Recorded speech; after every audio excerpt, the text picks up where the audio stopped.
तुलसीदास जी ने 136 वर्ष की आयु प्राप्त की और लेखन का प्रारंभ किया 77 वर्ष के बाद नवंबर 1631।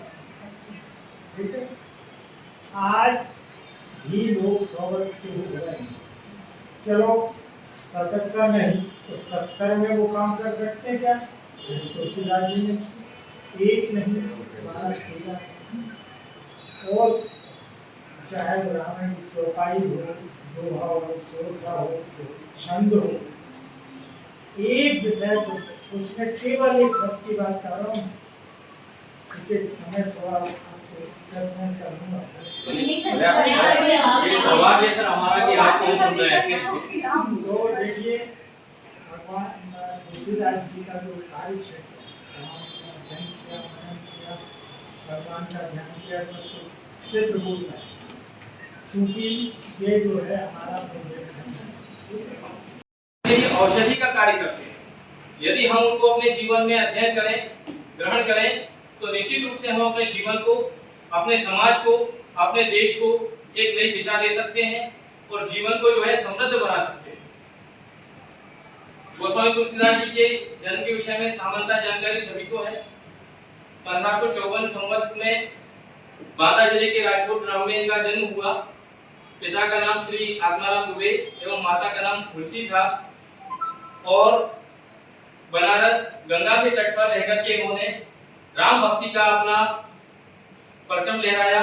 राम भक्ति शाखा के प्रतिनिधि रहे और राम की भक्ति में ही लीन रहे पूर्ण रूप में, और उसी भक्ति में लीन रह करके उन्होंने अपने साहित्य लेखन का कार्य किया, कई सारे श्रेष्ठ ग्रंथों को लिखा। अब मैं चाहूंगा कि आगे इस विषय पर इस कार्यक्रम को आगे बढ़ाने के लिए सर्वप्रथम कार्यक्रम की शुरुआत एक सुंदर भजन के माध्यम से हो।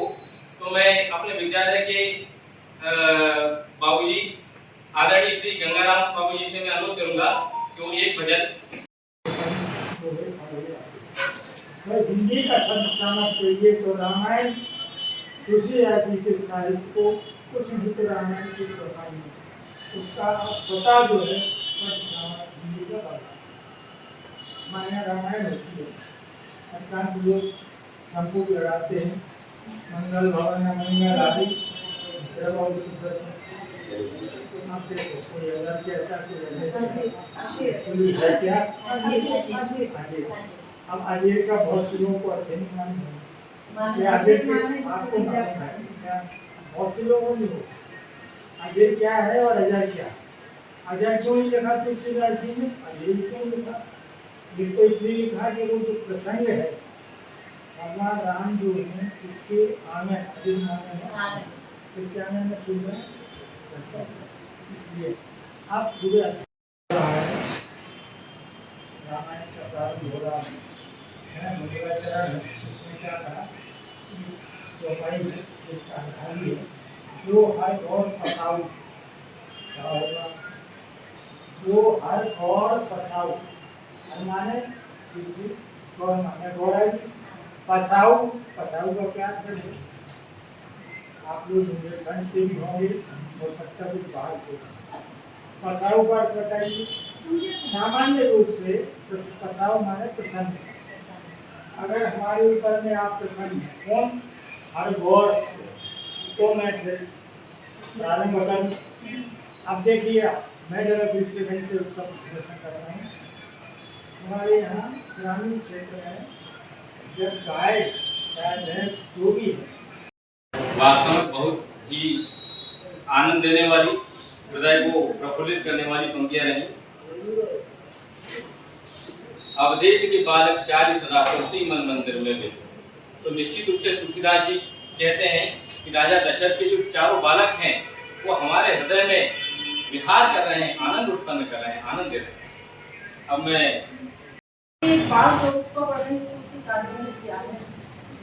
कबहू ससी मांगत आड़ करे, कबहू प्रतिबिंब निहार डरे, कबहू करताल बजाए के नाचत मात सवे मन मोद भरे, कबहू से आए कहे हटके पुन लेत सोई कहलार करे। अब देश के बालक चार सदा तुलसी मन मंदिर में। अब देश के बालक चार सदा